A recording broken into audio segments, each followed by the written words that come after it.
You're a Your Shot artist? Crowd's having a good time. The secchi runs up. Gotta stop the music, gotta stop the music. Oh, the speaker's on fire. We're going longer. I'm a nerd.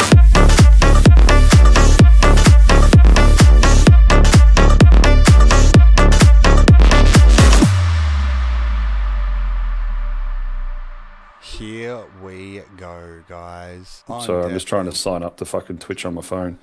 Oh, that's fine, dude. That's the best thing to come into. I'm Kieran, you didn't tell me this yesterday? That's fine. That's fine. Welcome. Ladies and gentlemen. Welcome to the pod. Welcome along. Let's go. I'm not even making an intro. I'm not even making an intro this week. That was perfect. Absolutely. Guys, we are in for a fucking banger today. Welcome everyone in who is watching already. For those who can't read and haven't seen the title, we got a legend in the house this week. A hero from the golden era, was running all the clubs back in the day, and I was saying this before, inarguably, if you were partying from the 15 to 16 era, Luke was probably the fucking playlist of your generation. So, ladies and gentlemen, Luke Rowland in the building. Thanks for having me, guys. Smash up. That is a massive intro. Appreciate it, boys. I mean, that's what I was saying to the boys, man. I don't think anyone's going to really, unless they're a producer or a frequent DJ who's reading names, I don't think people are going to realize how prominent your music was and how frequently it was played. But I'm sure we'll get into all of that through the pod. How are you, bro? How's shit? Yeah, going well, thanks, guys. It's it's been a minute probably since I've been back in the scene and stuff, but yeah, keen to jump into it with you and get stuck into some of the good old days. It really has. So that's a good place to start, I suppose. But when was the last time you were heavily in the scene? It's been quite a few years now. It's been a little while, but I stayed involved sort of here and there. Just playing random nights. Few of my mates were running disco. I lived around the corner. It was the night at Deluxe, and it was honestly one of the best nights I got to play at. They had it set up like a boiler room, and I just do closing sets there, and that sort of kept me involved for a little while. But yeah, I reckon around 18, 19, and then obviously with all the COVID stuff, I didn't really do a lot with it. But just sort of been getting back into it. I don't know, I just randomly went and DJ'd at one of my footy parties. One of my mates was booked to play it, jumped on the decks, and I went, this is just so much fun again. And went out and brought a pair of CDJs the next day. And we're just mixing at home. So it's just kind of been, it was fun. So sort of been in and out a little bit, but been back making tunes and stuff for probably the last 12 months now. That's cool as, man. I can know it. Yeah. Yeah, so it's been fun. It's just a lot of fun again. So was there something particularly that made you I might fuck around again and see what happens? I made a couple of mixtapes and stuff during COVID, just on Ableton. I just re-downloaded the intro version. It was that was the first version of Ableton I actually paid for. Finally paid an intro and was just making mixtapes, and then brought the decks. Hadn't really started producing again, and then one of my mates, Papa, he wanted to learn how to DJ, so he came over one Sunday. We were just having a mix, having a couple of beers, and then he's like, "What's it like making tunes?" And I pulled out the intro version on Ableton and started showing him. What a question. And then we were there for 3 or 4 hours.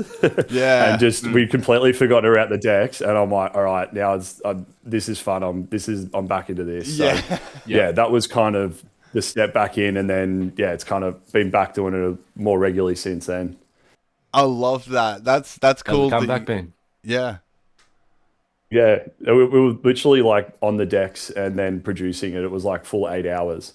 You got to mine at 9:30 in the morning, and then my poor missus was I think it was 6:37. She's like, "You got to go home, mate." It's just we've just had the music pumping through the house all day. It was grouse, yeah. So that was kind of the first step back in, and then got the back into the full version, and it was such a big step. I produced pretty much all of my stuff back in the day on just the cracked version of 8 that I got off one of my friends, and never really got to the full setup. And then I was kind of a little bit lost. So, and getting back into it, there was so much to learn and everything like that. So ended up I reached back out to Vinny because he was doing courses at that point in time. Yeah, I was like, hey, I want to do your course. Went back in with him, and he's just such a wizard, mate. Like doing some sessions with him was just so, like, he's so good, mate. Like, just unreal at producing. And that was kind of what got me back up to speed. And I'm like, okay, I'm ready to start making tunes again, because some of the early tunes 12 months ago were fucking rough. Like, you listen back to them now, you're like, oh my God, that is rough. But yeah, it's just kind of been sticking at it from there, and just, continuing to get back into it and wanting to really build the tracks back up to like a good level. Like, I mean, I was never, you pumped me up way too much there in the intro. I was never a superstar in Ableton, but just enjoying it now. Like, it's just fun thing to do again. And it's all about just enjoying it. Yeah, numbers. That's kind of what's led me back into here. Numbers don't lie, brother. The numbers are there. Yeah, true. Go Oz. I probably always undersell myself on that side, but yeah.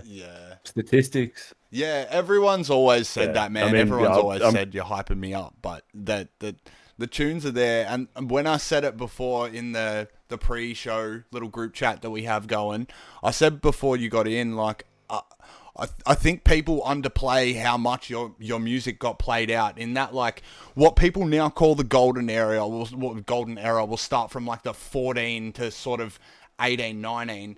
I don't think people realize how many times your tunes got fucking rinsed through the city. It was one of those every night, 3 nights a week. Like, yeah. When it comes to that era too, like, this is what we've been coming across lately, is that, like, people keep explaining that they listen to this shit, like, coming out of high school. All the 25 and unders that we have in our community, they're all like, yeah, I used to listen to that in year 10 and blah, blah, blah, on the bus on the way to school, rah, rah. And now we've got them in a chat in the same Discord hanging out.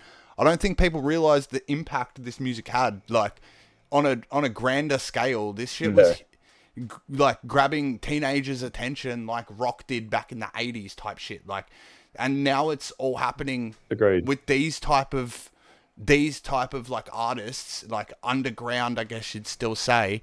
It's at a point where, like, as much as it's weird to hear that, like, you're a superstar, blah blah blah, like, SKO is one of my managers for one of my other brands, bro. He's a fucking legend, and he's the only reason we became friends is because he messaged me. He was like, I knew you from high school. I used to listen to music. I was like, I live in a shithole, bro. I'm no one special. Like, I don't get it. It's cool to hear it, but I play the Evermore remix in the shower, like, and everything. Yeah, like, homies listen to the music in the shower. Really? That's sick. There you go.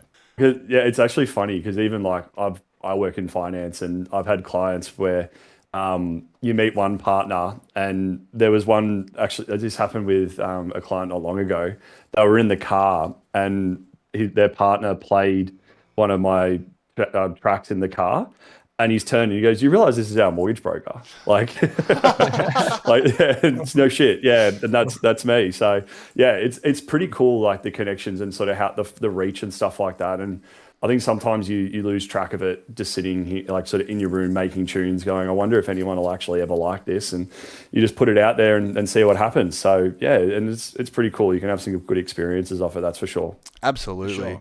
I mean, before we go down the path of the tunes you were making, I know you said, you know, how you got into it, but, like, where did your passion for music really, like, come from? Where was it? Was it, you know, young and you've always been into music, or was it something that sparked sort of the later years? I was pretty lucky. Like, we grew up with a lot of music in our house, and it was like my parents that kind of drove it. Like, my mum was, like, really into Kiss, and then my old man loved In Excess, and then, like, you know, those CDs that you can buy off, like, the infomercials and stuff like that, like the 20 greatest songs of this era. Yeah. I can already tell you had the ABBA greatest hits as well. Was that another one? Yeah. There you go. I brought an ABBA record the other week because it was $10. Like, that's bloody perfect. Yeah, like, so, look at that. I was like, sweet, this is a good one. But we, like, from there, and then, like, going to parties and stuff growing up, it was pretty lucky because, like, Dom and Zooey were like the DJs in our area. So like, Zoolander, like Zoolander, he was the king and doing all the parties. And I looked one party I went to and I saw them DJing. I'm like, oh my God, this is so sick. Like I would love to do that one day. Like it's so cool, but I never really thought about it. And then, like just so always grew up listening to it. And then I think I was in year 11 and I was going to the gym with one of my mates and he goes, oh, you got to listen to this podcast. And it was Holly J's Wah Wah podcast. And it was the one that started with Break Stuff. Yeah. Like that, the Break Stuff remix. Like that is just, it's so tough. It's such a good tune. And I listened to it, I'm like, what is this? And that kind of like started me down the path of like listening to it through year 11 and 12. And it was kind of when it was still like considered, it was just called TFU music or Wah Wah music. And you didn't really know what it was, but you were just like, this is awesome. And then you started going down the path of just finding all these like ripped edits and like, it was just so cool. And then, I went to one of my mates' places and he brought a set of decks and we were going to Big Day Out. And like before we went to Big Day Out, we were in his room and I'm just like, he started showing me it and I was just like, I'm locked in. This is awesome. Like I want a set of these. And Zooey was selling his for like a month or so after. And like I just started working. So like first bit of money goes straight into buying a set of decks and no clue what I was doing. There wasn't even a lot of really like YouTube tutorials and stuff like that. And you just start figuring it out. Like he gave me like a little lesson on like how to like just get the BPMs the same and stuff like that. And then, just started trying to do parties with absolutely no idea how to use it properly. But I was just doing it, right? Like you just sort of figure it out, downloading music and stuff. Yeah. And then, Your Shot was something that came along and I did it with my mate from high school who had the decks. And like, I just took Wednesday afternoons off for 6 weeks and you went and did 6 weeks of DJ training. I don't know if you've ever heard of Your Shot. They just ran it over the weekend. Bro, you're a Your Shot artist? What? I was a Your Shot artist. 2012, mate. Class of 2012. What the fuck? I know. Whoa. Yeah, bro. What? Yeah, I had no idea. That's cool as. Shout out Your Shot, man. That's crazy. I think it's got a little better now. But I thought at the time, I was like, sweet, if I do this course, like people will know that I've got the training and I can do all this sort of stuff now. And I still definitely wasn't anywhere near it. And I think promoters then sort of didn't love Your Shot because it was like, it used to give you this overconfidence that like, you're ready to play clubs straight away. And I kind of realized that early and I'm like, I'm still probably not good enough yet. So I just did parties. Brought a set of like, so I had my CDJ 350s and the 350 mixer and just brought a set of speakers and just started doing parties regularly. So like you do 4 hours and just learn how to read a crowd, learn how to beat match better, just continue to sort of work on that craft. And then started going for club gigs. And like I started out so I grew up in Gisborne and started DJing at the Bluestone in Ballarat. And that was my first residency. Bluey.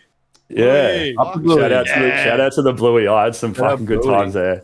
One of my mates was the bar manager and hit me up. Nice. And he's like, do you want to come play Wednesday night? We'll go to 2-hour set for you. And you rock. Like, and I mean, was that Lamb? Was that Anto? No, it was actually Matho. Oh, Matho, yeah. Okay. Yeah, legend of a bloke, mate. Really, really good fella. Well, he was the guy that booked all the DJs. My mate Terry was the bar manager, so he did all the alcohol and everything for the night. Yeah, and, nice. Yeah, like I'd played a couple of like club gigs by then and just sort of started to build it up. But I was finally sort of like, I'm actually probably getting to a point where I'm good enough. Yeah. And did one set with them there and they're like, hey, do you want to come back? So I started playing there twice a week for like a little while and doing 2-hour sets. And it was really good because I knew, like I always loved the heavier stuff, but like to play a crowd like that where like you're getting a real mix and all that sort of stuff, you can sort of learn how to keep them in and out, keep them on the floor, all that sort of stuff. And that's kind of what got me up to speed. And then, just I think actually what did I do from there? It's been a long journey. I signed up to do the YOLO DJ comp, actually. That was awesome. I don't know if you guys ever heard of YOLO Went. That was right before I got into the scene.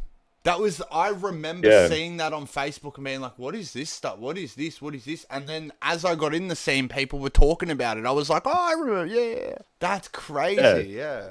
And that kind of happened at the time that I started going to Forest. So one of my good mates, Daniel Peel, sort of like we'd been best mates in primary school, hadn't connected a lot through high school because we went to different schools.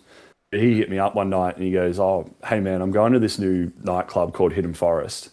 Do you want to come? Because I know you've been back into back into DJing and you seem to be doing pretty well. And he ended up coming to a few parties with me as I kept doing the parties. So he'd help me set up for the night and all that sort of shit. Like really good friend in helping with that.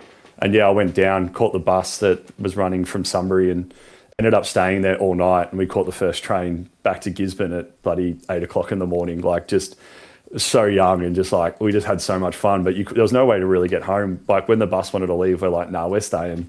Like we're having way too much fun here. Like see you later bus. We're not going home at 4, and stayed there the whole night, caught the train home. But yeah, like cutting my teeth at the Bluestone, kept playing there and did the YOLO comp and like met like JT, Ruben, all those boys there. And they ended up being like really helpful in sort of my career. And I made the finals for the YOLO comp and yeah, didn't win, but the connections that you make out of it is the win, right? So yeah, JT was the first one to say, hey, we'd like to put you on at Forest, and got my first Forest gig, and naturally it was 7 to 8 a.m. I don't know how many people. I don't know how many people would know, but Forest is my home, bro. That's where I fell in love with that place. Like that's where I first started my music career, and I have it on both hands now because that Forest was sick, bro. And that's a little bit where I met Ozzy through. So this is a good way to I started there. Pass off questions to him. But Forest is how I know you. What was it like stepping into Forest? Because my experience is probably much the same. What was it like stepping in as a freshie into fucking Hidden Forest? Like in the early days, it was just, they were still sort of figuring out the concept, but you're like, yeah, this is just cool. Like it was just a really fun place that like everyone was really there for the music. Like I'd been clubbing with school and like my schoolmates and stuff, and it was all sort of like pop music and let's try pick up with girls or something like that. Mm-hmm. I used to love going to La-Di-Da before like all the Forest stuff happened, when I was still sort of in high school, coming out of high school, because in the basement Nick Kennedy and Luke Montgomery would play, and their sets were just fucking awesome. Like loved it. But then you sort of go to Forest and maybe branch out to other clubs like Wawa and stuff like that. You're like, oh my God, it's like this all night. Like you get bangers all night. So like especially this, yeah, especially Wah. Like, I mean, Wawa was just an absolute institution, and yeah, just really cool people. But yeah, like Forest was fun back in the day. It was a little different because the room was a bit bigger. Obviously there was more numbers and stuff like that, but the fact that for how long they would run, like those Armageddon events were just loose. Like that's why I have my tattoos, because I won Armageddon the Awakening. You've been one of the cops. yeah. I won one of the Awakening, and Kid was like, "Oh, I'll get you your medallion." He's like, "Oh, I'll get it to you. I'll send it to you." Blah blah blah blah blah. And then like a week later, I went back and I was like, "Kid, I got a proposition for you. If I get a tattoo instead, can I get my free entry that way?" He's like, You wouldn't. So I got these like a few days later. Like it was just, yeah, like I remember, like that's how I mean, getting to like Forest, that's where like everything really sort of kicked off for me, and like started giving more opportunities and things like that, and I just wanted to make sure I did a really good job with all of my sets. And like those early days, like I'd have like a notebook and write it down of like, okay, what have I practiced? What have I like? Okay, this is what I'm going to do. But then, as you sort of got better, like you're like, okay, I just want to feel the dance floor and maybe know, okay, I've got a few tracks where like this moment hits and I know this track's going to hit this one, this one, this one. And then that way, as you start playing venues like Forest and you do more versus sets rather than just paying 2 hours on your own, you know, okay, well, I can pull this out if this happens, because you got to be able to think on your toes with it. Otherwise, you're sort of up shit creek without a paddle. But facts. Yeah, it was really cool that progression. And once I started playing Forest, I remember one of the last parties I did, I'd done Forest on the Friday and then I DJ'd this person's like 18th, and it was the end of the night. The parents were blind and they start having this like domestic with each other over who's paying the DJ. And I just remember getting in the car and I'm like, all right, that's it. I'm committing to doing the clubs. So I think I'm like at the point now where I can keep up. And just started doing it that way. And then started playing like Hidden Forest, like on the regular, and then sort of signed there not signed there, it just started. Like, I mean, you just started getting booked every week, and then they reach out with other opportunities. And that's how I sort of got involved with Wild Thursdays, because we did a Hidden Forest invasion. Like when they started doing those invasion nights, that was great. And then you start playing other clubs and you get your first gig at Cloud. And like, I remember first gig at Cloud was 10 o'clock on the rooftop. No one was there, but I was absolutely stoked. I was like, yes, I'm playing Cloud 9. Like, this is awesome. And then, you meet other people through there and start playing the nights. And gradually you just keep doing a good job and showing up and promoting and like putting your name out there. And some opportunities start to come. And you meet other really cool people, like meeting like Darcy Stevens through Hidden Forest. He's still one of the best mates. Shout out Darcy. I'm pretty sure he's watching in Korea. Shout out Darcy. Please come home for a closing set. Please come home for a closing set. Please. Forest and basement sets. Please. I'm working on him. I'm working on him. I'm working on him too. I'm working on him as well. Like honestly, like I was like, bro, whenever you come back, just know you have a home. He's just like fucking done. Yeah. But then I also heard through another person that he doesn't want to come back to Australia. Nah, he doesn't want to. Mate, he's so happy over there, and he's absolutely kicking goals, mate. Like, and have you seen his stories? That place is gorgeous. Fucking, why would you? Hey, why would you want to come back to Melbourne and half of it's on bloody fire? Yeah, exactly. But you meet cool, you meet people like Darcy, you meet people like Vinny and Nate. And that was really cool, because when we started doing the invasions, like the four of us would get booked together, and like we went on some really cool trips. Like even one week it was so sick. It was like, oh my God, like this is like when you feel like, okay, we're finally starting to make it. Shit like that. We played, so they booked 2 Hidden Forest invasions in Tasmania in the 1 week. So we played Launceston on the Wednesday, flew back, played Wild Thursdays, played Forest on Fridays, played Hotel New York on the Saturday, and then I'm pretty sure we had 229 on Sunday. And we just got back home and we're like, oh my God, we are knackered. But those trips were so much fun, and like you look back on it like it's like a real positive time, and you meet some cool people, you learn a lot of cool tricks along the way, and play some good tunes and make some bangers. And I mean, like Vinny is absolutely dominated. Darcy's production is unreal, and Nate is just like, he needs to start making bangers again, mate. Like, I'm loving his hard groove. Okay, hate to break your heart, brother. He's been keeping a secret from you. Nate's never stopped. Call him now. Call him now. I'm gonna message him and tell him to. Anyone who wants to catch up on the pre, we've tried, brother. And I told him the other day, I'll happily out him on this. I said to him the other day, I was like, he posted a video on his story of him like producing, and I said to him like, I can't wait to hear you back on stage. I was like, he's coming. It was him on Record Box. Oh no, that's right. He was trying to DJ. I'm like, he's coming, and he was like, I'll never leave this room. I was like, $500 for an hour. I was like, $500 for an hour. And he's like, I'm out the door. I'm there straight away. I was like, so there is a number. Money talks, baby. Yeah, money talks, there is baby. a number. Yeah. So I don't know. Yeah. Keep an eye out. Maybe one day. Nate's my he comes into the Discord as well, and fucking just shows like old school tracks, whatnot. And he also, like, I hate to out it, but I'm just trying to validate your point.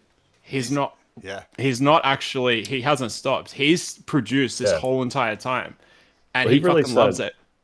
Released those like 14 sort of half-finished tracks, and they were just a ripper. Like I threw them in the headphones and went out and mowed the lawns, and I'm just like, bang on. Yep. Yes, Yep. But yeah, like some of the sets I played with him was so much fun because his energy, and like that was one thing I loved about still, and that's why I still do it. Like I love doing it, and that feeling of just like mixing some tunes and seeing like a great crowd reaction and everyone feeling the good vibes. And then when you get like someone that you're versing and you've got that vibe going and it's just going track for track, you know, I've got something to go with him here, and it's just going, and you just high-fiving each other through, smacking shots or something. Like it was just the best. Like, and yeah, he was always really fun. Darcy was great. Playing with Vinny was great, and yeah, not playing with some really cool people. And yeah, the people you meet through the industry are really good as well, and they just become like people you talk to for forever and a day, right? Yeah, absolutely. 100%. I've known Ozzy since I was 18, and I've known Kieran since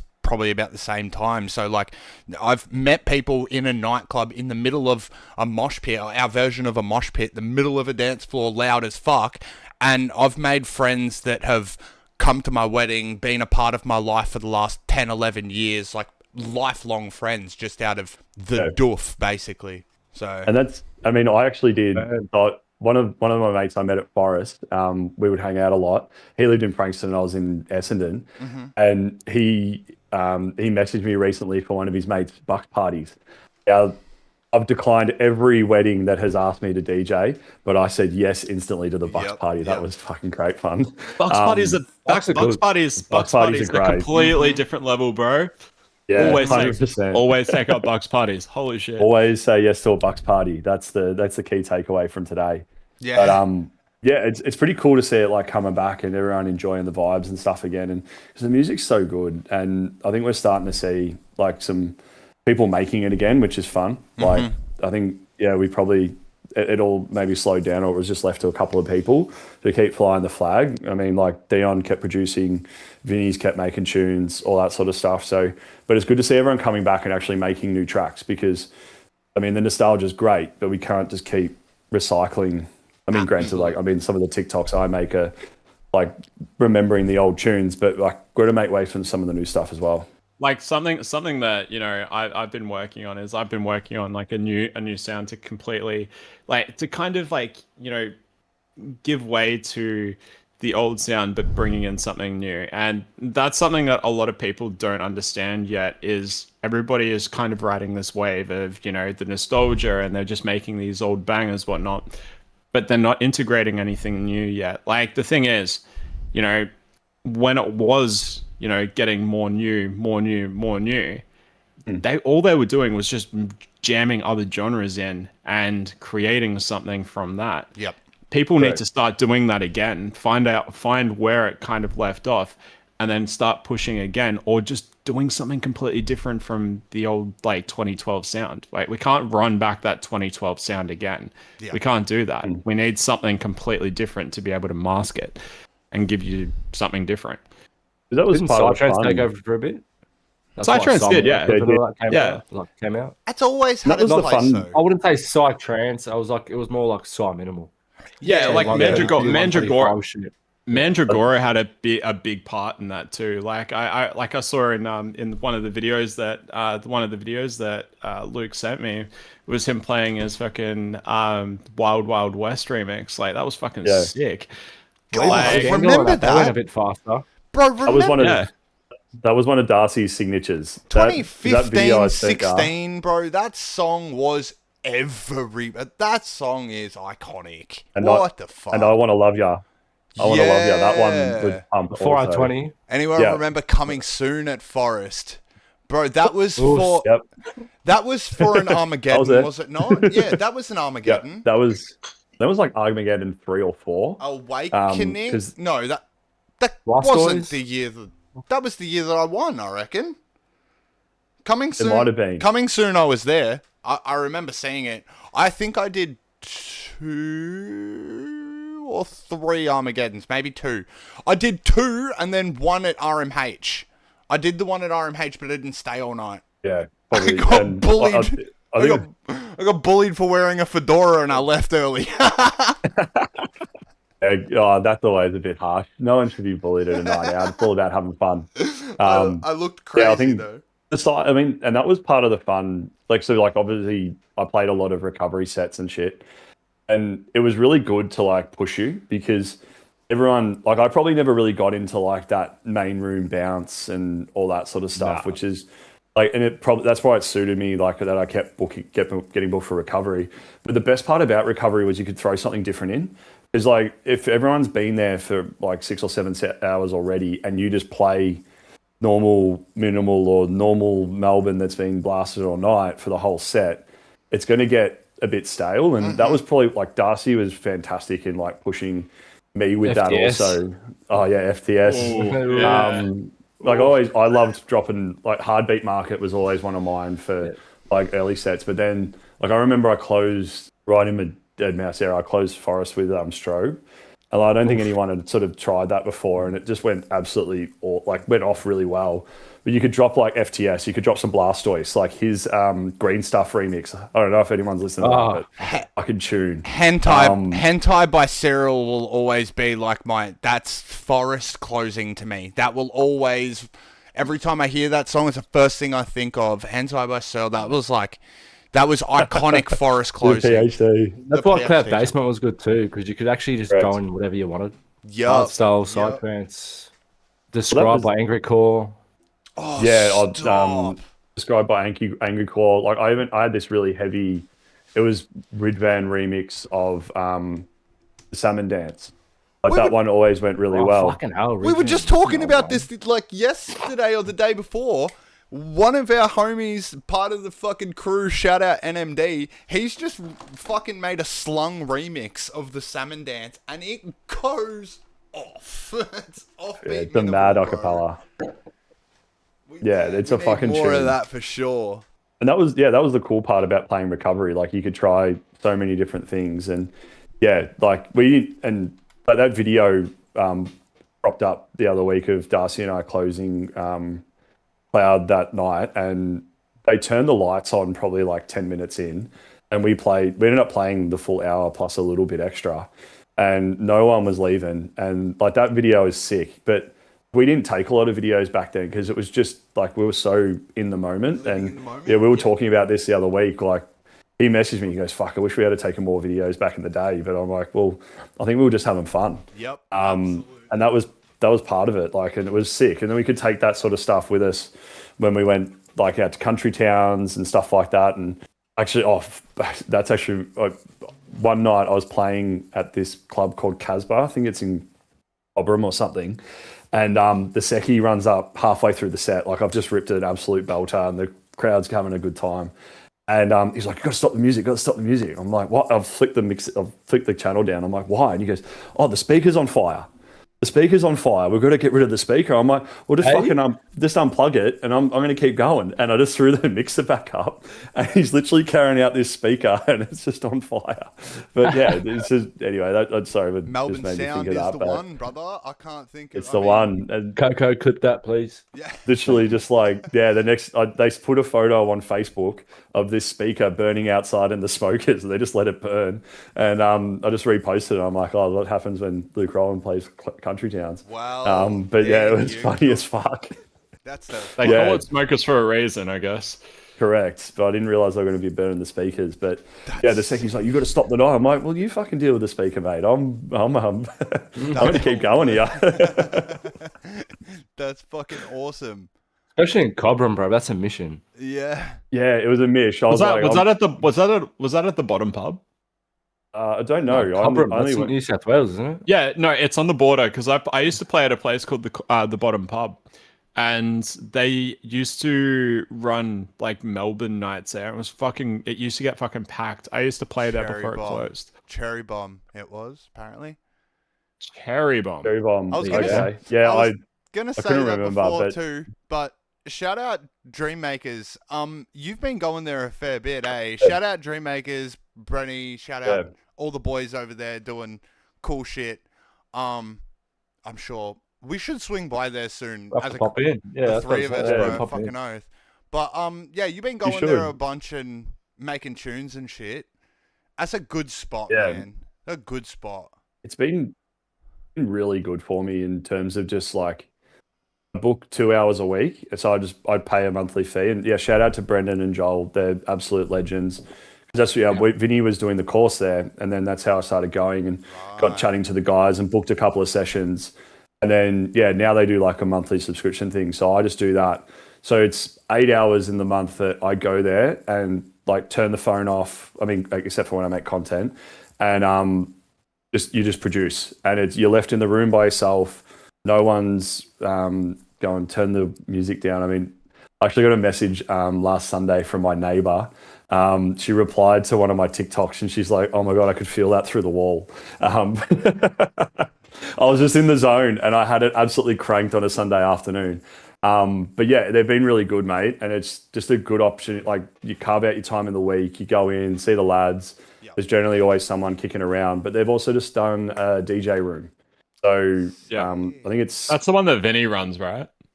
Yeah. So he's they've got and you can hire it out. So granted, I need to hire it out and do a mix and probably falling behind on the mixtapes, but been making a lot of tunes. Is there internet there? Yeah, internet. You can. I mean, you could probably stream from there or something. Maybe like do some in-person pods. That's why he's doing this, brother. Luke Rowland, episode 2. In person. We've been thinking about it for a while. I mean, I don't want to spoil too much, and I can probably cut it out of the fucking YouTube. But we got our episode 20. We were going to do it for episode 20, but I think episode 26 would make more sense. 26 half 52, and so that's 6 months doing the pod. But I think it'd be cool to do our episode 26, do it in person, sit down episode. We have a cool sponsor. I don't know, anyone who can see up in that, anyone who's watching on Twitch and stuff, you can see up in that top left hand corner the rotating flyers. Also has one for Frogs Vodka, and you can do it in the chat. You've probably seen it, but we're going to do a sit-down episode. We're going to have a sponsored little thing coming up soon. So, yeah, Dreammakers isn't too much of a far-fetched idea. We could definitely sort that. Yeah, for sure. And, I mean, it's a cool place, got internet. Always someone floating through. And, yeah, it's good to just, like, even have, like, your time set aside and you just... It's your period to go in and bake tunes undisturbed. And I mean, I've probably made more tracks in the last 8 months since I've been back like properly into it than I did in my previous career, because you reach out to good people. Like, I mean, I started like early on. I thought I'm just going to reach out and get one of my tracks mastered because I was seeing all Mickey Knox's ads on Instagram, and he's a legend, mate. Turns out like his studio is not far from where I live. Oh, that's perfect. He's been fantastic for it, because like you send the tracks over and he'll send me either like if it needs a bit of work, like he'll send me a video, explain what I need to fix, what we need to do, get it up to scratch, or he'll send me some notes. And so like I've learned so much even just about like the mixing process. So now like I can get it cleaned up a little bit easier and just like doing the course with Vinny, I learned a heap from him. And I think if anyone wants to do it, like just talk to people about it and how are you making this? Like, what did you find worked well on that? Like, I think everyone's pretty happy to chat about tunes and what they're doing. But yeah, just learning as much as you can, and you just meet people in that community. And like, that's how I've ended up at Dreammakers and doing tunes there. And I ended up, Joel's running some stuff at, the Anglers. So now I've played a couple of sets of the Anglers, and that's been a lot of fun as well. And that was actually one of them where they're like, I played a close and played bangers, and the lady running the night, she's like, "Oh, but this is the only time of the night the dance floor's been busy," and it was actually really good. I'm like, "Oh, perfect, little feather in the cap." But I mean, yeah, just reaching out to different people, chatting to as many people as you can, and just having fun with it, and learning as much as possible. It's probably something I didn't do back in the day. I thought, oh no, I've got to learn this all myself. I've got to stick at it. And I mean, like even the early guys, they all produce together, right? Like Will and Joel, and then look at where they are now, and they like you're still learning from each other. So yeah, it's been really cool plugging yourself back into that community as well. Like I've really enjoyed that part of getting back into it. We keep we keep saying back in the day and back then and back in the blah blah blah, but just for the idiots like me, let's place it. When was this? Like when would you call your prime or like entry to sort of now? Ooh. What would you say that this like peak was? Because for me, like I came in at 2015, so I already knew you as like one of the, if not mid card, you were headlining with the or just under or like support headlining. So when I came in, you were already well established. You said you did your shot 2012. So and YOLO. And well, yeah. Did YOLO. Were you playing underage? No, I didn't. I was a good boy. No, I like never any went out underage, underage. like I never did. No, I mean, I started really late. I was 19 when I probably started really giving it a go. So, I mean, starting late, like, all right, you're a kid at 19 now. Yeah, absolutely. Looking back at it. But yeah, I reckon, like, that was 2012. I reckon, like, 15, 16 was probably, like, as a DJ, easily where I was sort of peaking and still playing gigs. And then, 17 and stuff, it probably waned off a little bit. Like, I just had some of my own stuff going on, and you start, and this is probably like where I started working. So like I work in finance, and I thought like you had to anything you don't. That we can cut them out. Go hard. No, it's fine. No, it's fine. That's I wish I had have kept DJing and done the finance, because I think there was actually an article not long ago. This bloke, he's like a head of a Fortune 500 company. He still DJs and will go out and play sets. Like, so he's this massive dog in finance and still does it. So like I started working at the bank and probably had different priorities and probably fell away from it a little bit and kind of wish I had kept going. But as a DJ, I think that was probably where I peaked. But I think as a producer, I'm making better tunes now. The tracks I'm making now, I'm much happier with. And I think one's going to get signed to Pilots coming up, which is pretty cool. So yeah, shout out to Nathan, and might be a bit more involved with the next party or something. But like that tune's getting signed. And then like Overload, a track I released earlier in the year, I didn't realize it until Dion messaged me on Instagram. He goes, "Oh bro, you realize you're charting?" I'm like, "Wait, what? Like, how do I even check this?" He had to send me screenshots. I posted his screenshot to Instagram. That's fine. Well, there's only so much you can learn with DJing too. Like with producing, you can get you learn every day. Tips, tricks, techniques. Yep. There's always going to be something. That's kind of where, like, I think back in the day I was, and probably started partying a little too hard towards the end. As we do. As you do. And then maybe... Canopy. Yeah, Canopy, and wasn't maybe putting as much into my sets. And, I mean, just, I was one of my goated tunes, but, like, way overplaying Orgy's Tokyo. I love that track. Such a tune. Fuck, what a tune. Absolute tune. But yeah, like, and then now getting back into it, it's kind of like I want to do it again because I've found the love, found that passion. I love making the tunes, and I'm learning more from producing and getting that creative side, because it's less about, like, I knew that I needed to make tracks to get better as a DJ and hopefully maybe escape that kind of mid card. And I wasn't getting there, and it became a bit frustrating. Whereas now it's not about escaping a mid card or doing that. I just want to make bangers because I know I'm making a good tune. When I'm in the studio, I'm like, oh yes, this is tough. Like, I'm on here. Like, that's the feeling. That's sort of what I like chasing now. Like that Liquor Store remix, I listened to the tune. I listened to it on Spotify during the day, and I was going to Dream Makers that night, and I'm like, I had a couple of tracks that I needed to work on, and I'm like, nah, I'm scrapping everything. Literally started it that night, finished it, ended up staying on for an hour, and finished it in 3 hours. And I'm like, yeah, that's done. So like, I didn't have that back in the day, because I was probably more focused on if ever I'm going to like this, is it going to fit the sound at Forest, or too minimal, or do I need to start making this? Whereas now I'm just like, I listened to that track, I got this idea, and I'm going to finish it. And I'll put it out, and if people like it, people like it. If they don't, they don't. We've kind of gone That's what I came back to, man. Yeah. Yeah, we've kind of gone over it a few times with a few different of the artists, but like now that you're coming back to music with the more, I guess, grown ups like mentality, are you like, are you seeing it differently? I think so. Like it's now just purely like work. I like it as like a creative escape and just going, yeah, like this is a really like fun thing to do other than like sport or gym and stuff where like I was probably finding like all my hobbies were like physical again. Whereas I'm like, now I can sit in the studio where I've played footy on Saturday. At 33 on Sundays, you're pretty sore. And I can sit in the studio and make tunes, and it's kind of like my switch off. That's your Sunday recovery.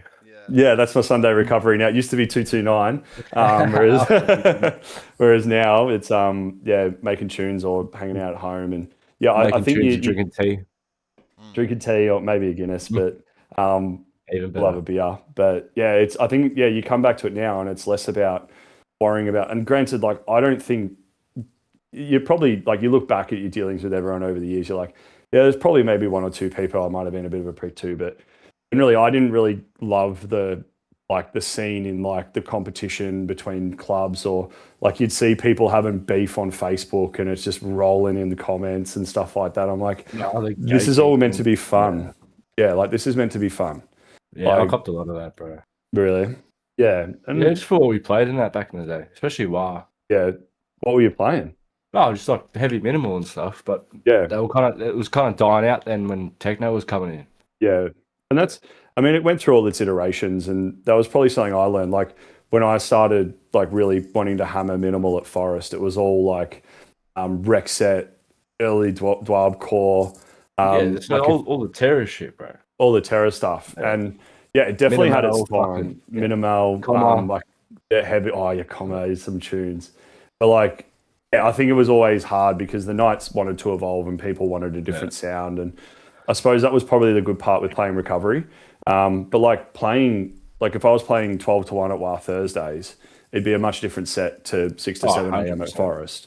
And I think that's where like, you just had to adjust. And I mean, you could cop some hate and shit, but like there's some like people beefing over nights and stuff. I don't think we realized like how good it was.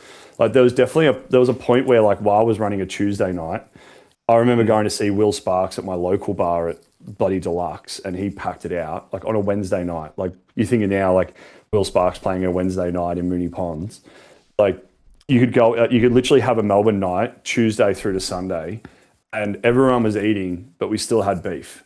Whereas now, like there's no nights running, and everyone wants to get along. It's like, well, wouldn't life have just been easier back in the day? Yeah, exactly, 100%. We all acted like kids, but. You know, we're all dads, some of us are, but we're all adults. That's what I mean. At that age, a lot of like, I mean, personally for me, because I live in the country a little bit compared to all my city friends, especially for me at that age, at 18, 19, even going into 2021, a lot of my peers, a lot of my friends around here were all into the footy, going out to the pub. They were all into the drinking and fighting every week. So like, if you get fucking 300 20-year-olds and younger and put them in a room with loud music and get them all drunk, clearly there's going to be beef. Someone's going to not like someone. It's obviously going to happen. But I 100%. Think what made places like Forest, WA, and I would say in a small section of Cloud Basement, that's about it. But like there was that sense of community and love and like showmanship almost, where people were building each other up, but it got to a point of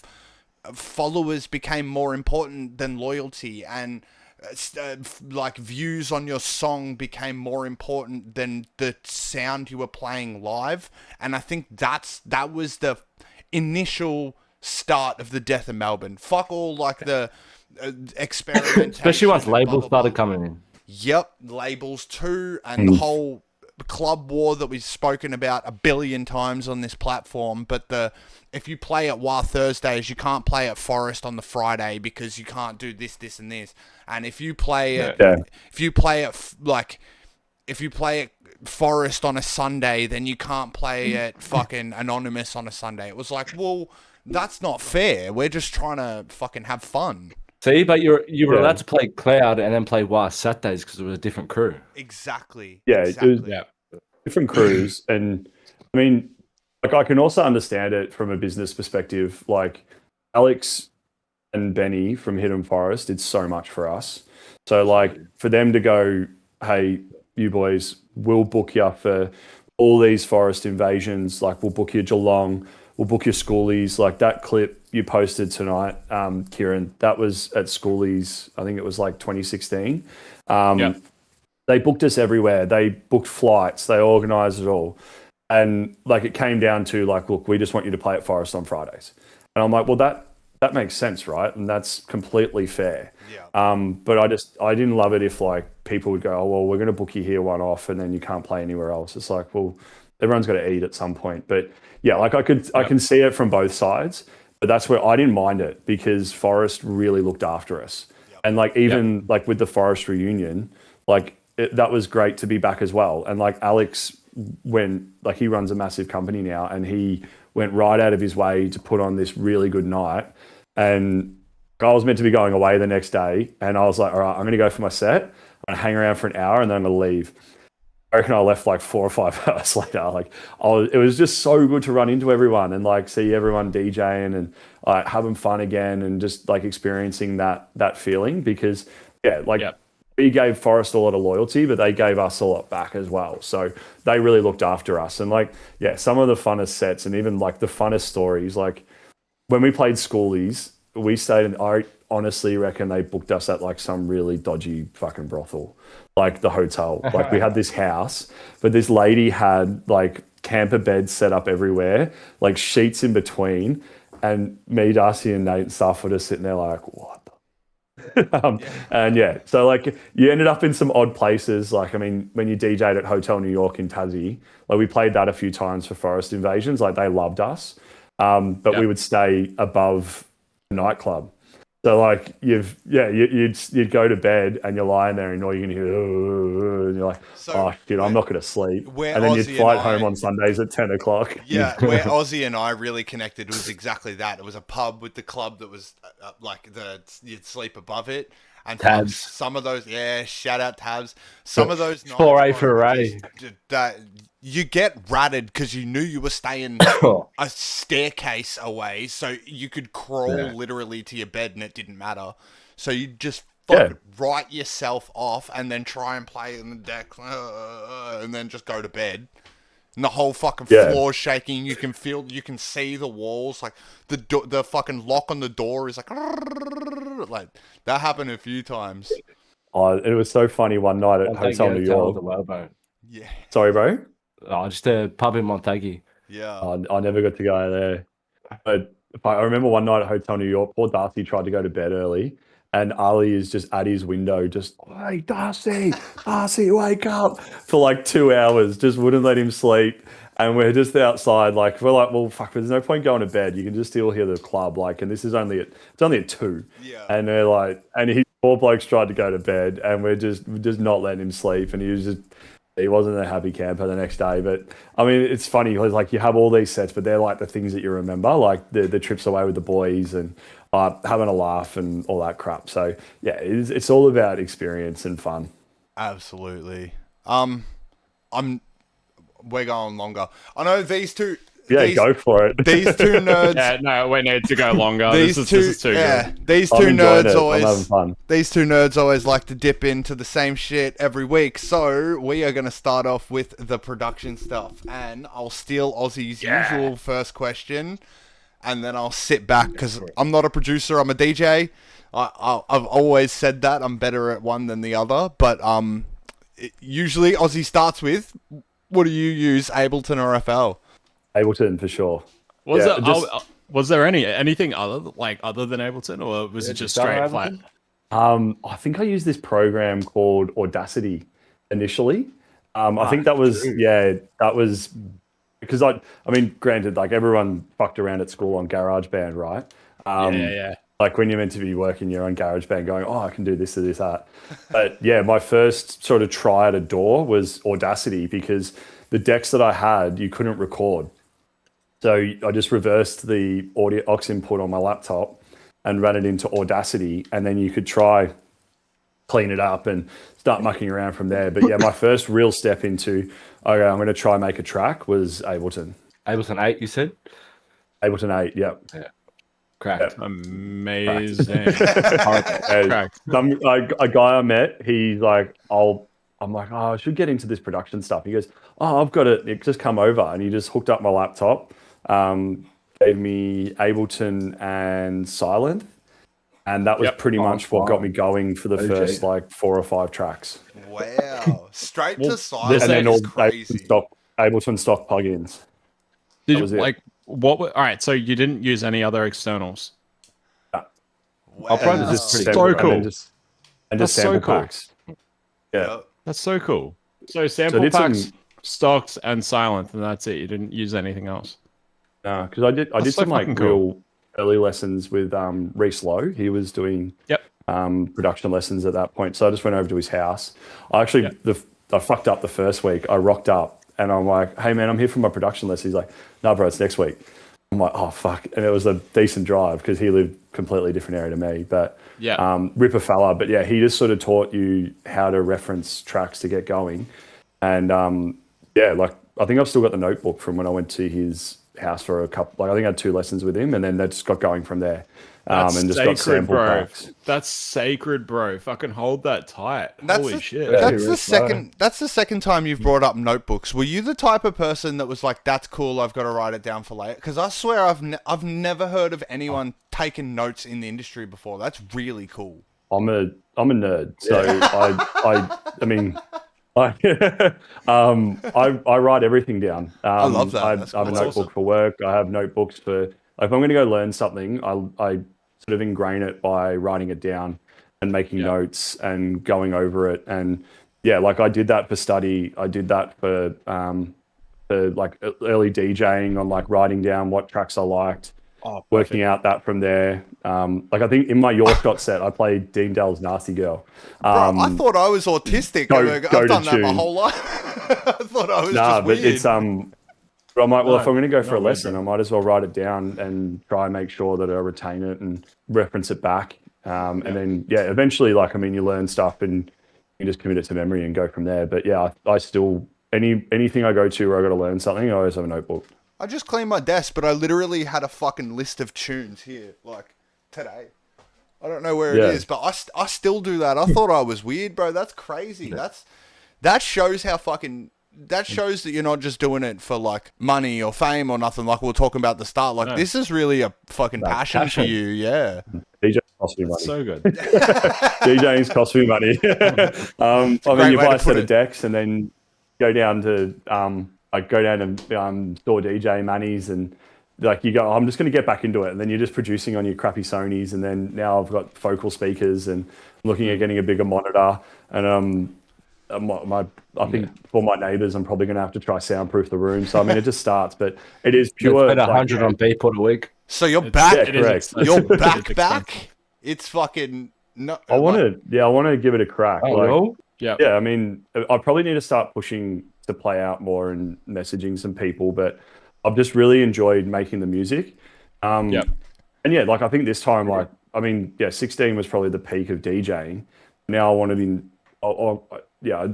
I mean, it sounds really wanky to put it out, but yeah, I want to be known more for the music, like the tunes that I make, rather than it's not being wanky at all, bro. Luke just DJs. No. So like, have your own tunes to play out or get booked off the back of that. Nerd. I'm 6'5" ruckman. Aaron gives me shit. Aaron gives me shit all the time. He's always like, "Yeah, you're a fucking nerd," and I'm just like, I'm sitting here, I'm like, "Shut the fuck up, cunt!" Like, I'm here making music. What are you doing? I can't EQ a kick, brother. I can't do shit. So I'll happily call a cunt out, but I can DJ really well, don't get me wrong, but I couldn't sidechain a vocal if I tried. Yeah. So I mean, everyone's got their thing, and like I love it, and yeah, like I watch tutorials on TV all the time, and just I'm always on TikTok saving videos. Like I've got a production folder where I'm like, oh, that's a cool trick, I'll save it. Or if I watch something really cool, I might have to go upstairs and try and make it. Like watch this, like how to make like this really cool acid lead thing the other day. I'm like straight upstairs onto Ableton. I'm like, all right, I'm going to work this out, and then that ends up becoming a tune. And not every track's going to see the light of day, but as long as you're having fun during the process, that's the main thing. So, in a very long answer, Aussie, Ableton. Good. I'll be messaging you after this. Sweet as, bro. Yeah, I was gonna get around to asking this question. Usually we wouldn't fucking ask the questions from chat, but I was gonna lead into it at some point anyway, because like now that you have said that you're coming back and you want to get back into the scene, you've been making music and stuff. You said it at the start of the pod, your TikTok, you make those videos of like, who remembers these songs and blah, blah, blah, blah, blah. Have you, now that you're coming back, have you found it different than it was when you were fucking 18, 19 trying to build yourself? It's definitely different because back in the day, like a mixtape could like take off, right? Like you'd upload, like I think like you'd expect like some of your tunes to hit like an average tune might hit 10K plays, like some really good ones might go higher and all this sort of stuff. Whereas like I made this track called Back in the Break Room, and I really liked it. I thought it was a really good tune, and I'd probably promoted it like I did back in the day, where you're like, oh, here's my new track on Instagram, go check it on SoundCloud, and people will go on and listen to music on SoundCloud. But I just don't think people do that as much anymore. Like people will be on their phones a lot more. So yeah, I started making the TikToks and stuff like that more just because I was like, well, this is a good way of getting your stuff out. And like, I just filmed myself DJing at home. Yeah. And I was like, wait, this would probably be a good way of promoting my mixtape. So I put 5 tracks from the mixtape onto the TikTok and sucked it out. And granted, I probably should have given the title a little bit more thought, because everyone in the comments is always like, oh, I think of this tune all the time. I'm like, well, it's probably maybe not about that. It's more just like, hey, like, how good were these tunes back in the day? So I probably should have called it something different, but the first one did really well. I'm like, well, okay, it's probably too late to change it. And I did the second and third, and yeah, they've gone pretty well. And I was just making initially, some guy was like, oh, good tunes, but shame you can't mix. And I'm like, that's kind of why I started my mixtapes, bro. It was like kind of just to showcase something different. Yeah. So I started mixing. I did the most recent one, the 4th one. I brought like a little iRig that'll run from the decks to my phone. And now the hardest part is trying to mix 5 songs in the way that I would like it into a minute. Yep. And it's just never going to be right. Like it's never the way that I would want to DJ it at a club. Like it probably doesn't give the track any time to breathe, and the mixing's just, you're just jamming it together. So I was like, but at least it's live. So I'm trying to decide like if I'll keep doing it live, or maybe I'll drop it from 5 tracks to something smaller, and it might be like 2 or 3 tracks, but you actually get to enjoy it really well, because it's really about enjoying the tune the way that the artist wanted it initially, right? And I like what I think Nathan James said it in his podcast, like, let it run. I'm a fan of letting the tracks breathe. Like I don't like TikTok mixing where you've got to mix it through, but like I still like to mix quick where it's good, and it still highlights the good parts of the track. But yeah, I've probably got to start making them again. But it's been cool because now like my music is probably starting to do well in terms of views and engagement and things like that. So it's like, well, now it's more, hopefully it's going to start mixing more into what I'm making and sets and stuff like that. But yeah, I've just been really focusing on making tunes and then see what else happens with DJing. But it was pretty cool. We had a doof night for the footy club the other week, and I'd like to the boys, I'll do it for free, but I want 2 hours. So I played like some more old school Melbourne leading into it, and then like I've been making some like sort of hard bounce, hard groove stuff, but keeping some Melbourne elements.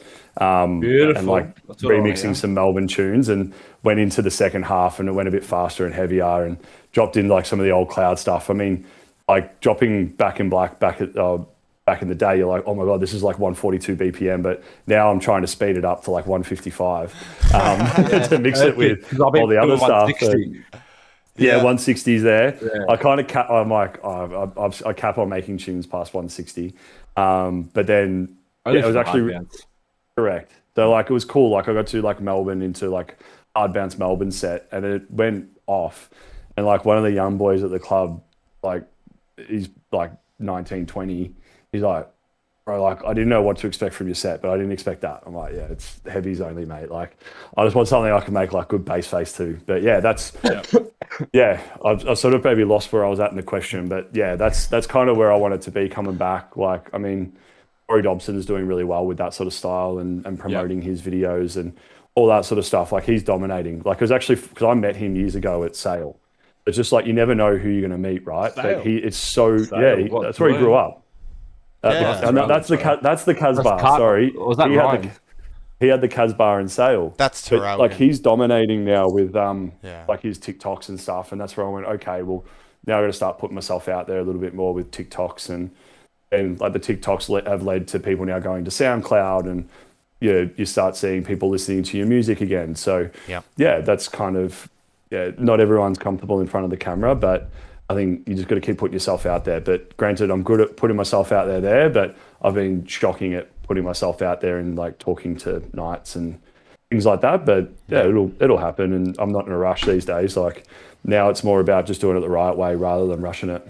Absolutely. Absolutely, yeah. Yeah. All right. Well, I got a solid one before we. I mean, it's kind of fucking getting late now, and we could, like we've said, it's our motto now. We could do this. We could do this for 10 hours. We could talk about this stuff. So it's even better if we save it up for a round 2. But I've started this thing. I've started this thought in the last couple of days, and as a last question, I'd love to get your opinion on this. At least since orchestrated at the Bowl, or since orchestrated maybe at Riva, when everyone realised that they could fill a place and Melbourne Sound is kind of cool again. Everyone has been saying this Melbourne Sound comeback, this Melbourne Sound era, this Melbourne Sound resurgence, which we used. I think everyone's been really keen on this re-spark of the sound until about, I'd say about a month ago, everyone said Melbourne Sound is back. Melbourne Sound is unquestionable. It's back. Now yesterday I heard it on the radio. They played fucking Freaks by Timmy on the radio. And then last night I found out that us three and a couple of the other in the community have had our songs played in Europe now, in Estonia. So the sound is not only getting radio plays again, but it's getting international plays again. So I want to get your opinion. Do you think it's still this resurgent sound, or do you think we're in a whole new era of Melbourne Sound? Like, is this something different now? It's probably, I don't know. It's a tough one for me to say because I went to Orchestrated at the Bowl, and that was easily like one of the best gigs, raves I've been to. Absolutely loved it. But yeah, like it was that celebration of them for this 10-year career. And it's like, even I think Will playing at Revs is probably bigger than almost what his sideshow was, because I can't believe it's taken him that long to finally get recognised at Revs. So I think we need to crazy. Yeah. Wild to think, right? Like he's debuted all around the world, but one of the biggest clubs in his home city, it's his first time playing. But granted, like fucking awesome by Revs, like so good. And like, I mean, it's still great to see, like, I think Sunshine, like I listen to her mixes, she'll still drop robots and stuff like that through her set. So it's a tough one for me to say if it's like back or in the resurgence. I'd probably say it's still in the resurgence phase, because like there's nothing weekly yet, right? Like there's still one-off events. Some are doing really well, and it's like still on still riding the nostalgia wave. Like I think until it's like got a weekly night where like people are back, like I think that's when the city has welcomed it back, because we're going to welcome it back at home first before everyone else does. That's a really good point. Yeah, that's actually a really good point that I've never considered. Yeah, because the weeklies have been tried and they're not working. Yeah, and I think like it's great that people are flying the flag and have had a crack at it, but I think it's still pretty niche when it's there. But I think it seems pretty cool. Like, I mean, I mentioned Corey before, and even like 4 to 8, him dropping Melbourne tunes in his like hard bounce, hard techno set. So maybe it doesn't need to be like its own night where you're going to go and you're going to hear like just bangers from start to finish, but it can be a night where like there's a lot of it. Yep. So maybe it's just that. I think you're probably right. It's going to evolve and it'll continue to change. And evolution's great. Like that was one of the funnest parts about being involved in it in the early days, because we didn't even know what to call it. Like before everyone started calling it Melbourne Bounce, it was Melbourne Sound, it was bangers, it was TFU tunes. Like it was, no one really clearly defined it. Yep. But then you think about Melbourne, it's like it was Melbourne bangers and stuff, and then it went to minimal. Like Hidden Forest was the home of minimal. And then we started playing psytrance, and then you started Johnny Cannick went and started playing full psytrance sets. Oh, fantastic. Yeah. And like Zachy D started playing more psytrance with like his own flips on it. So everyone sort of continued to evolve and progress it. So maybe it doesn't need to like be back like it was, but you need to have nights where it's welcomed, and then you can still work in other tunes, and you just want to have good DJs that are passionate about it. Yep. Absolutely. 100%.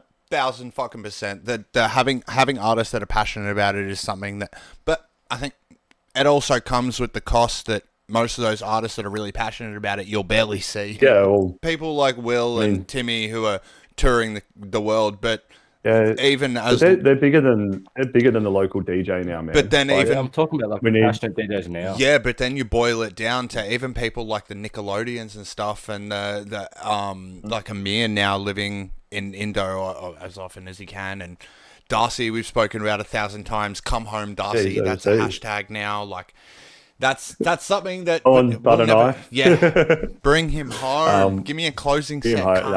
That'll happen. So, well, I'm getting married next year, and congrats! Congratulations! Thank you very much. So, we'll be back for the wedding. So maybe we need to send you a fucking bucks party, brother. Oi! Oh, I don't know. I don't know. You're gonna have to ask my best mate. I'm in good hands there. But that's sick. That's sick. Well, when I might have to have a chat to the old Stephens and to say to him, mate.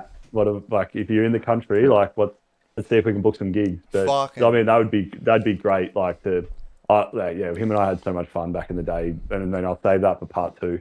Y'all can. I mean, while these guys are overseas, like you need like that next wave of kids that want to make the tunes, and they are 19, they're not 33, where they can go out from Thursday to Sunday, like I did, right? Like, I don't know if that's where I want to be, and that's all what I'm going to do with it. And I don't know what I'm going to do with this, right? Like I'm still just in the working it out phase myself and just making tracks and see what happens.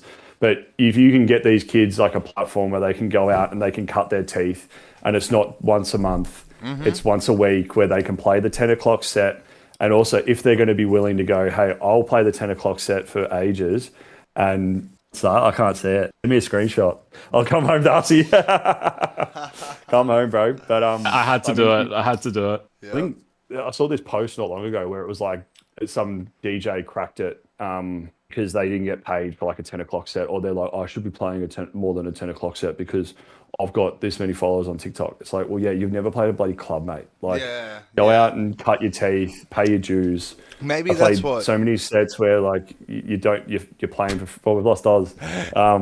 Happens. You might not get paid, or it might not be there, or it might not be the best crowd playing to an empty room, or it's just you and your mate. But just got to do it and stick at it. And now, I can confidently say I can step into a club and play a set. That's after 10 plus years, and it takes time to do it, right? But I hope that maybe that those clubs that be like a Nerve, or I don't know, like a Eat the Beat, they seem to be like the big ones at the moment. It's only from following on Corey, so this is like living through his social media. He's dominating. Yeah. But like, it's great to see him being able to play hard groove, hard bounce with some Melbourne tunes, and they seem to be really welcome. So maybe there needs to be, that's the evolution, right? Like get it back into those clubs, accept our city and our sound in those regular clubs, and people will start making it again. That's exactly our plan, bro. Is we're trying to. I've been saying it recently. It's kind of hard to book out a club to dedicate it entirely to old school. The best way to get it popping again would be the way that they did it back in those days. Although it's going to be a little bit of a different sound, the same tactic's going to work. It's just exposure therapy. Take over a side room and just fucking slam it. Don't care what people say. And after a while, you will find the community. They will come to you. So probably this will be the last point on that. I 100% agree, because I remember being like 19, 20, Chemical Energy's just come out. I went to Billboards because Sparks was playing the side room, and that was the first time that he did Chemical Energy live with Flea. Yeah. And I was standing on the speaker in the side room. I was in there like an hour and a half early because I'm like, I'm not losing my spot. It filled. No one was outside. Everyone was trying to get into Jane's bar, and the vibe was through the roof. What a spot. But that wasn't based on what happened in the past. That was him making a brand new tune that defined the sound and played it forward, right? So it doesn't matter where it starts, but I mean, who cares if it's a side room at Billboards? As long as everyone's vibing it, that's all that matters, man. Absolutely, dude. Yeah, 1000%. Luke, Perfect. dude, it's been a fucking pleasure. I think we should wrap it up there. Let's save it for a round 2. If you want to stick around for another fucking 60 seconds, I'm going to run through our shout outs that we got to do. The first thing I want to say is our fucking chat and our community. We've had people chilling here the whole time, so shout out to y'all who have been hanging out and interested. We have some cool things coming up in the future. As you've seen in that top corner, up in the left hand up there, we got our takeover on the 25th of September. You can see us all live on stage. Yeah, you're all G. You can see us on stage. We are taking over the techno stage, and we've got a whole thing planned for you. So grab your tickets for that. 128 Club up there, as well as Deluxe is running. It's Run It Back by Lucy Goose. That's coming up. That's just been announced. We have a discount code for that as well. So drop the 128. 20%. 20% off. I didn't know that. That's fucking 30 huge. 20% off your tickets. And just letting you know, we also just got like a little bit of information regarding that as well. It's currently on early bird, so you can get cheap as fuck tickets with that 20% off code. Yep. And I would do that quickly if you really want to get there cheap. Absolutely. Just a heads up. All right, off you go, Aaron. Go. And then the other one that I want to shout out is Frog's Vodka, which I will be announcing fully very soon. But if you exclamation vodka in chat, you will see that too. But we have a lot of cool things coming. I mean, shit. Kind of stoked with how far this is popping off. We were going to have a celebration episode next week, but that's coming in 6 weeks now. Unfortunately, it's pushed back heaps. But episode 26 is our halfway, and we're nearly at half a year doing this podcast already. What the fuck? Yeah, it does. I don't get it, bro. We've been doing this for so long. And just letting you know as well, like we are currently, I think it's, hang on, how many are we? I think we're like, dude, we're 6 followers off 100 already. Oh, I didn't even notice that. Yeah. That's like, crazy. That's fucking insane. That's insane. You know, it's been almost half a year and we've been, you know, we're still here talking old school and even bringing the new school. And the community is just going absolute full ham with this. And I love it. It's awesome. We've got so many more hours of this coming up. So many more cool plans. Chat, I want to thank you for sticking around for this little bit of extra long episode. Our mods for keeping it safe in the chat. Shout out to you guys and everyone that's watched along. If you're watching on YouTube, don't forget to like, comment, subscribe, all that cute shit. We will definitely see you guys soon. Next week, same time, same place. Much love. Peace.